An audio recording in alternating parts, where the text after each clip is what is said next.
നല്ലതുപോലെ ബിസിനസ് ചെയ്തുകൊണ്ടിരുന്ന ഒരാള് പെട്ടെന്ന് അദ്ദേഹത്തിന്റെ ബിസിനസ്സുകൾ പടക്കെ താഴോട്ട് പോവുകയും വലിയൊരു സാമ്പത്തിക ബാധ്യതയിലേക്ക് കൊണ്ടെത്തുകയും ചെയ്തു. ഒറ്റ വർഷത്തിനകത്ത് വെച്ച് ഇത് സംഭവിച്ചു. ഇത് കാണുന്ന ഒരുപാട് പേർക്ക് നിങ്ങൾക്കോ നിങ്ങളുടെ ബന്ധുക്കളിലോ നിങ്ങൾക്ക് അറിയാവുന്നവരിലോ നിങ്ങളുടെ സുഹൃത്തുക്കളിലോ ഇത് സംഭവിച്ചിട്ടുണ്ടാകും. ഇത് എങ്ങനെ സംഭവിച്ചു? ഇതിന് വാസ്തുപരമായിട്ട് ഇവിടെ എന്തെങ്കിലും റീസൺ ഉണ്ടോ എന്ന് ചോദിച്ചാൽ ഒരു കാരണം കൊണ്ട് ഇത് വരാം. അതായത് ഇദ്ദേഹം ഒരു വീട്ടിലാണ് താമസിച്ചുകൊണ്ടിരുന്നത്.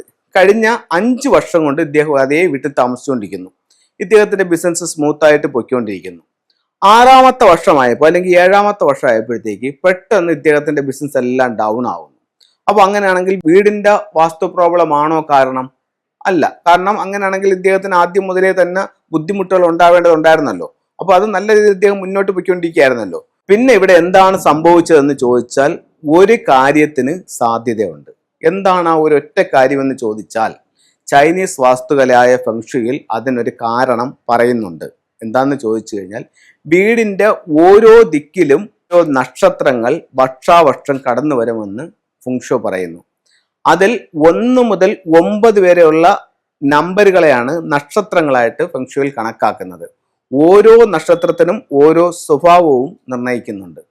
1 എന്ന് പറയുന്ന ഒരു നക്ഷത്രം നമുക്ക് തൊഴിൽപരമായിട്ടുള്ള അഭിവൃദ്ധിയാണ് തരുന്നതെങ്കിൽ 9 എന്ന് പറയുന്ന നക്ഷത്രം നമുക്ക് സാമ്പത്തിക അഭിവൃദ്ധിയാണ് തരുന്നത്. അതേസമയം ഇതിലുള്ള 5 എന്ന് പറയുന്ന നക്ഷത്രം നമുക്ക് തരുന്നതെന്ന് പറയുന്നത് ടോട്ടൽ ലോസ് ആണ്. അപ്പം ഈ ബിസിനസ്സുകാരൻ അല്ലെങ്കിൽ ഈ വ്യക്തി കിടന്ന് ഉറങ്ങിയ റൂമിനകത്ത് അല്ലെങ്കിൽ ആ ദിക്കിൽ ആ വർഷം 5 വന്നിട്ടുണ്ടെങ്കിൽ ഉറപ്പായിട്ടും ഈ വ്യക്തിയെ അത് ബാധിച്ചിട്ടുണ്ടാകും. അതല്ല, രണ്ടാമതൊരു കാരണം ഇദ്ദേഹത്തിന്റെ മെയിൻ എൻട്രൻസ് എന്ന് പറയുന്ന ദിക്കിൽ ആ 45 ഡിഗ്രിക്ക് അകത്ത് ഈ പറയപ്പെടുന്ന 5 വന്നിട്ടുണ്ടെങ്കിലും ഇദ്ദേഹത്തെ ഇത് ബാധിച്ചിട്ടുണ്ടാകും. ഒരു വ്യക്തിക്ക് പെട്ടെന്നൊരു ഇത്തരത്തിലുള്ളൊരു തകർച്ച ഉണ്ടായാൽ ഈ ഒരു കാര്യം പരിശോധിക്കുന്നത് വളരെ വളരെ വളരെ ഉത്തമമായിരിക്കും. അപ്പോൾ ഇതിൽ വരാൻ സാധ്യതയുള്ള ഒരു വളരെ വളരെ ഇമ്പോർട്ടൻ്റ് ആയിട്ടുള്ള ഒരു ഇൻഫർമേഷനാണ് നിങ്ങളുമായിട്ട് ഞാൻ ഷെയർ ചെയ്തത്. ഇത് വളരെ സീരിയസ് ആയിട്ടുള്ള ഒരു കാര്യമാണ്. ഇതിനെ നിങ്ങൾക്ക് പുച്ഛിച്ച് തള്ളണമെങ്കിൽ തള്ളാം, അതിനെ അല്ല ഉൾക്കൊള്ളണമെങ്കിൽ ഉൾക്കൊള്ളാം. നിങ്ങളൊരു കാര്യം മനസ്സിലാക്കുക എന്ന് പറഞ്ഞു കഴിഞ്ഞാൽ ഈ നക്ഷത്രങ്ങൾ വീടിന്റെ എല്ലാ ദിക്കിലുമുണ്ട്. എല്ലാ വർഷവും ഫെബ്രുവരി ഒരു 4-ാം തീയതിയോട് കൂടിയാണ് ഈ നക്ഷത്രങ്ങൾ മാറുന്നത്. അപ്പൊ ആ ഒരു സമയത്ത് നിങ്ങൾ ഇതിനെ ഒന്ന് കറക്റ്റ് ചെയ്യുന്നത് ഏറ്റവും നല്ലതായിരിക്കും. ഇത്രയുള്ള 2 കാര്യങ്ങളെങ്കിലും നിങ്ങൾ ശ്രദ്ധിക്കുക. നിങ്ങളുടെ മെയിൻ എൻട്രൻസിൽ ഈ പറയപ്പെടുന്ന ഏതെങ്കിലും ദോഷ നക്ഷത്രം വന്നിട്ടുണ്ടോ? നിങ്ങൾ കിടക്കുന്ന ബെഡ്റൂമിൽ വന്നിട്ടുണ്ടോ? ഇത് നിങ്ങൾ നോക്കുക. ഉണ്ടെങ്കിൽ ഉറപ്പായും റൂം മാറുകയോ പരിഹാരം ചെയ്യുകയോ ചെയ്യുക. ഇനി ഫെങ്ഷുയിലെ ചില ടൂളുകളിലേക്ക് പോവാം. ഞാൻ ഇത്രയും നേരം സംസാരിച്ചുകൊണ്ടിരുന്ന യെല്ലോ സ്റ്റാർ 5 എന്ന് പറയുന്ന ഒരു നക്ഷത്രത്തെ പറ്റിയാണ്. അതിന് ഫെങ്ഷുയിൽ ഉപയോഗിക്കുന്ന ഏറ്റവും പ്രധാനപ്പെട്ട ഒരു ടൂൾ എന്ന് പറയുന്നത് 5 എലമെന്റ് പഗോഡ എന്ന് പറഞ്ഞിട്ട് ഈ ഒരു ടൂളാണ്.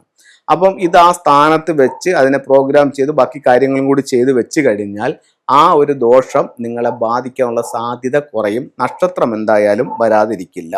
അത് ഫെങ്ഷുയിൽ ഉപയോഗിക്കുന്ന വളരെ ഇമ്പോർട്ടൻ്റ് ആയിട്ടുള്ള ഒരു 12 അനിമൽസുകളാണ്. ഓരോ വർഷവും ഓരോ അനിമലാണ്. മൊത്തത്തിൽ 12 അനിമലുകളുണ്ട്. നിങ്ങൾ ജനിച്ച വർഷത്തിലെ അനിമൽ ഏതാണെന്ന് മനസ്സിലാക്കുക. എന്നിട്ട് ആ അനിമലിന്റെ സീക്രട്ട് ഫ്രണ്ട് ഏതാണെന്ന് മനസ്സിലാക്കുക. അത് നിങ്ങളുടെ കൈവശം സൂക്ഷിക്കുകയാണെങ്കിൽ എന്ത് കാര്യത്തിനും അദൃശ്യമായിട്ടൊരു സപ്പോർട്ടിങ് ഉണ്ടാവും. ഒരു ദോഷപ്പെട്ട സമയമാണെങ്കിലും അതിനെ അതിജീവിക്കാനായിട്ട് ഈ അനിമൽസിന് സാധിക്കും. മൊത്തത്തിൽ 12 അനിമൽസ് ഉണ്ട്. 12 അനിമലുകൾ നിങ്ങൾ ഉപയോഗിക്കേണ്ട ആവശ്യമില്ല. നിങ്ങൾ ജനിച്ച വർഷത്തിൽ ഏതാണ് അനിമൽ, അതിന്റെ സീക്രട്ട് ഫ്രണ്ട് ഏതാണ്, അത് രണ്ടും മാത്രം ഉപയോഗിക്കുക. അനിമൽ എന്ന് പറയുമ്പോൾ ഒന്ന് tiger, rat, dragon, ox, dog, sheep, rooster, rabbit, horse, snake, pig, monkey. ഇങ്ങനെയാണ് 12 അനിമൽസ് വരുന്നത്.